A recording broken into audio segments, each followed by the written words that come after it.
Today, as part of our Business Spotlight program, I'm with Fiacra Nagle. He's CEO of GSLS. They're based in Dublin. So over to you, Fiacra. What is it you do, and for how long have you been doing it? Yes, hi Kevin. Well, GSLS have been doing what they're doing for 20 years this year. I've been with the business for the last 4.5 years. And what we do is we manage and transport cash and process it on behalf of our customers across the country from our base here in Ballymount in Dublin. And we also have a base in Limerick, where we have approximately 80 vans on the road on a given day, collecting and delivering cash to our customers, which include the largest banks in Ireland, the largest retailers, and a coterie of customers right down to the smallest local retailers across Ireland. And we do that on an island of Ireland basis across the 32 counties. Fantastic. Okay, that's great. And you've been growing over that period, obviously over the 20 years, and maybe the 4.5 years you've been with them as well. What would you attribute that growth to? Well, it's an interesting question. I mean, I've been here, I'd say 4.5 years, and the first year I was here, COVID hit, which impacted the business. I'll come back to that later. But the business started off really by the founders who found a gap in the market for a very customer service oriented cash and transit provider. And they really, in the initial phase of the business, it was focused on retailers around the country. And that growth was based on really a flexible service, excellent customer service, and an ethos that puts the customer first and delivers on, we manage a very important asset for our customers. So it's important to them that the money is collected in a timely manner and lodged into their bank accounts in a timely manner. And we do that on a continuous basis for our customers across the country. Fantastic. So very much customer focused to help them. Yeah. And then as we went through transitions of the business and investment, some investment from external, the original founders took in some investment from Carlyle, and they used that to grow the business and to expand it. The current ownership is now with Star Capital, who are a UK-based private equity investor, and they brought me in to run the business and bring it on to the next phase of growth. And that in around the 15 years in, the banks in Ireland began to outsource their bank cash processing. And we now, the two major banks obviously in Ireland are Bank of Ireland and AIB and Permanent TSB. And we manage their cash and process that with one of our competitors. The business is not exactly shared, but approximately 50-50 between us and one of our competitors. Okay, so that obviously added to the growth as well. Very good. And growth is, as you say, is really, I suppose, on managing that continue to manage to that customer service ethos, providing that strong customer service focus, ensuring we meet all our customer requirements and the SLAs we have in the contract. And then we're out in the business growing. And I think there's a narrative in the market that cash is declining, and possibly cash as a percentage of the overall spend in the economy is declining, but the absolute amount of cash in the economy continues to grow. And there's a strong need for that to be managed on an efficient basis. And we do that 7 days a week effectively across the country. Fantastic. Yeah, that's an interesting point. Yeah, that the economy has expanded so much, so still the absolute amount of cash is still growing. Yeah, absolutely. Yeah. Okay. And if you had to start from square one in business, what would you do differently? That's an interesting question, and I suppose I look back. I've been in business a long time. I won't give the exact, and I've run other businesses in similar but maybe different sectors. But they all, I suppose, the ones I've been involved in had a focus on really operating businesses with, we employ 220 people in the business. We really rely on them. It's a tough business because it's security issues in it. And if I look back on my career and what I've done differently, I suppose I think maybe listening and taking. I think I've learned later in my career that there's not a monopoly on knowledge or understanding of the business, and by taking a collaborative approach and maybe adopting that approach earlier in my career might have been, but that's the way I approach the business now, and the way and the culture we try and instill in the team here in GSLS is really a collaborative approach. And if we're looking at changing processes or improving our efficiency, rather than having the management team say, this is what we need to do, I'm a big believer in bringing in the people who are doing the operating into the room and saying, right, what are the problems we're encountering? How can we do this better? And they know the business. They do it day in, day out. They understand it. And I suppose that's one of the biggest learnings I've had over the period of my career. And each time I come across it again, I reflect and say, that's how you need to do it. And I use the phrase, the sporting analogy, is get the people who are best on the ball. So if you're looking for somebody to score a goal, you get a goal scorer. If you get a defender, you get a defender. So in that basis, I like to make sure that the people in the room on the project teams or on the process teams are actually people who are doing the doing and understand it. Yeah, these are the people, I suppose, use another one is at the coal face. I mean, as you say. Yeah, absolutely. People, yeah, and that's what we do here. And we, I'm sometimes I mean, I can be accused of maybe we have these bigger meetings, but really digging into what the detail of the problem is with the people who are doing it can uncover what the issues are and how we can improve it. And I alluded to the COVID impact on our business, and we did when I joined the business in January of 2020, and obviously 2 months later, COVID hit. We lost in the first couple of weeks 50% of our revenue, and that was a big shock, and we had to manage through that. But we used the period of COVID really to look at the underlying business we had, and we had a project reset. So how will we make the business better when we come out of COVID? And that really was bringing in the teams around the table some days in big groups of everybody really focusing, where are the bottlenecks in the business? Where are the areas we can improve? Where can we make ourselves more efficient?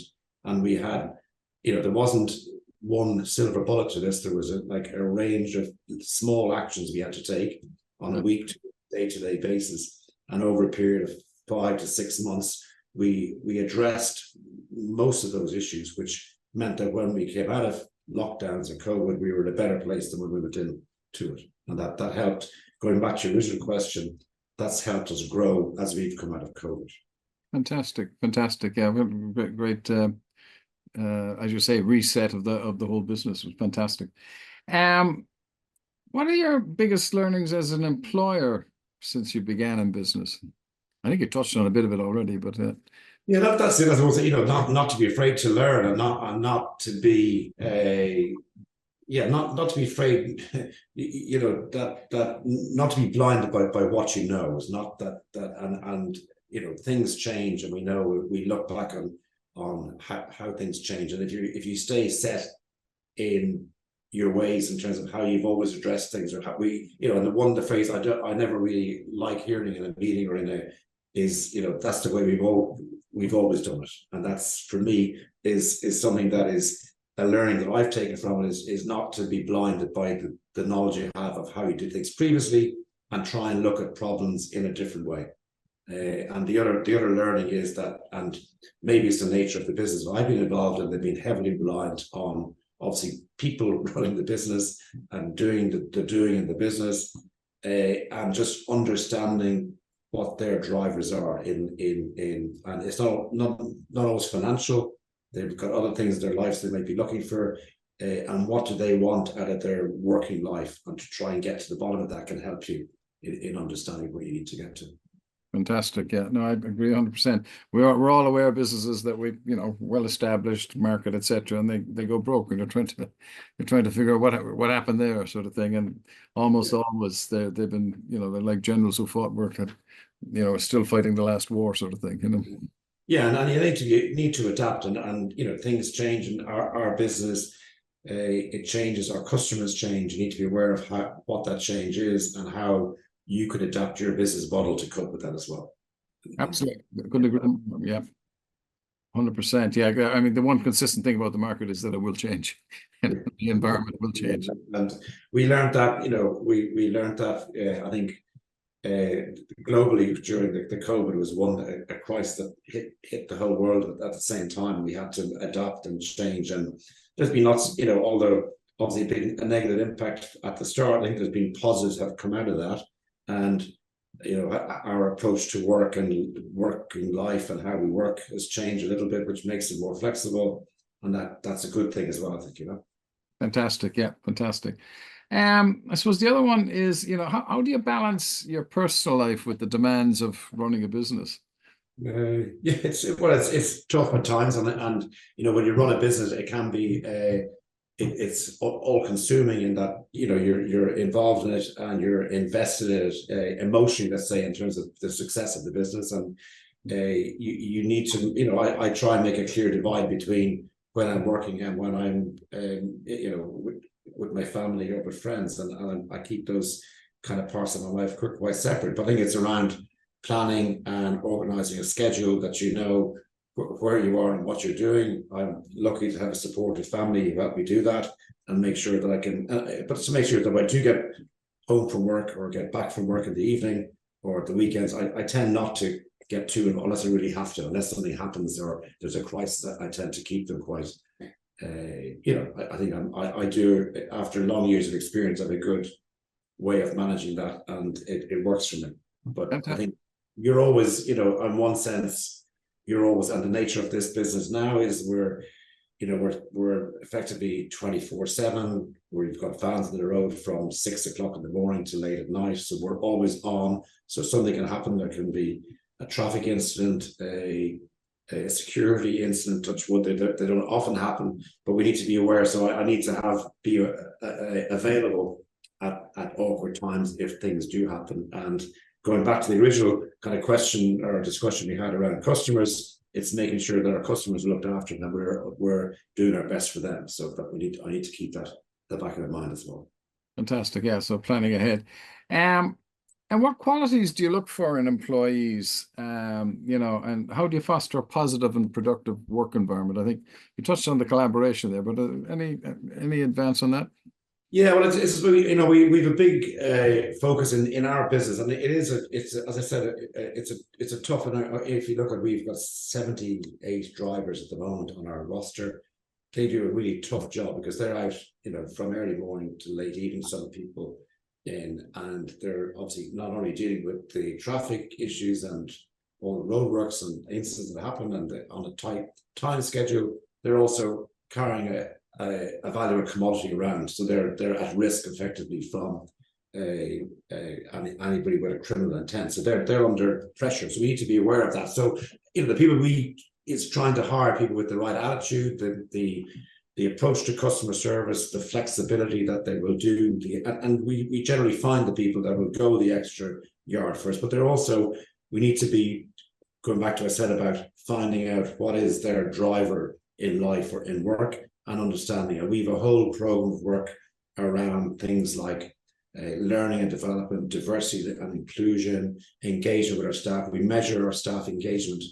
We do a survey every year. That's a very recent. And then where there are areas we need to focus on better, the next year we'll go back and see what do we need to do. It measures across the different, not only on gender based, different age groups in the business, the different types of nationalities. Are we meeting all their requirements on it? So we do a lot of work, and the people part of our business is a huge part. So it's important to us that as we bring people into the business from recruiting, they meet, and that's obviously at interview stage or at the recruitment, that we're getting people and bringing them in who meet our like sense of what a good GSLS employee is. That's the idea of the flexibility.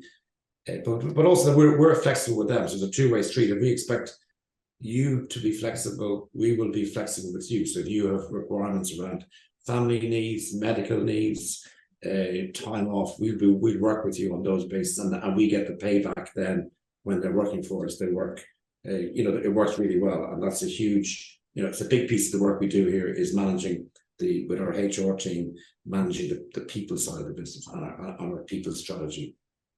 Fantastic. Yeah, fantastic. I wish I could persuade all the businesses to do what you've just spoken about there. It's really, really important these days. It's always been important, but I think post-COVID, it's become even more so,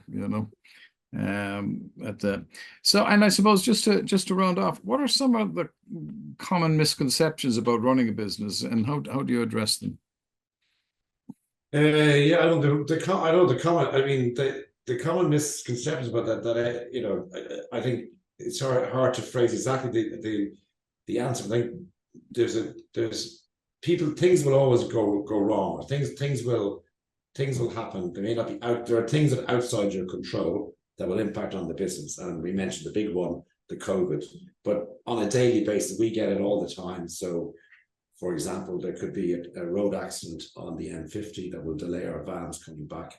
And so sometimes our customers expect those things don't happen, or there is an error, or a system goes down that will impact on it. So, that's a misconception, but people expect everything, and I think we all do when we employ a service, or have a employ somebody or somebody to do something for us. We expect it to happen seamlessly, but things do happen outside the control of those people, and we need to be aware of that. And that I suppose it's the measure of a business is how they recover from that. How do they communicate with the customer after that? How do they let them know that they're dealing with it, that the issue has happened? And we have them. They're not major, but on a daily basis, that's the nature of a customer business. We have thousands of calls each week to our customers. They may not always go the way I or the customer would like it to go. So it's a measure of us as a business how we deal with that. So yeah, so that's that things are always perfect, but they're not. And we need to.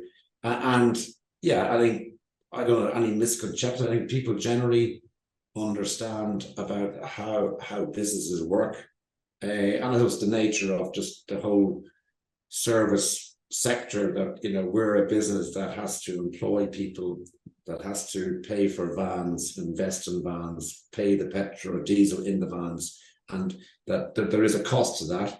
And I suppose that's around communication. How do we communicate that to them, that we have to make sure that we're getting rewarded in a way that is fair, that we can then reinvest in the business to ensure that this service continues out to, because what I want to avoid in this sector is there's only 2 or 3 of us have been changed around, that there's somehow a kind of a race that people don't always accept, that the pricing has to stay at the level, they want to get less or less, and then that's just a race, because that's not a sustainable business model either. So no, absolutely not, Well, listen, Fiacra, it's been great talking to you today, and I really appreciate you taking the time. And there's a lot of stuff in there. I really love the stuff about how you work with your team and your workforce there, which is quite a substantial number for I suppose what we call an SME. I suppose more medium than small. Yeah. Okay. Well, listen, that's great. Thanks again. Okay. Thank you very much too, Kevin.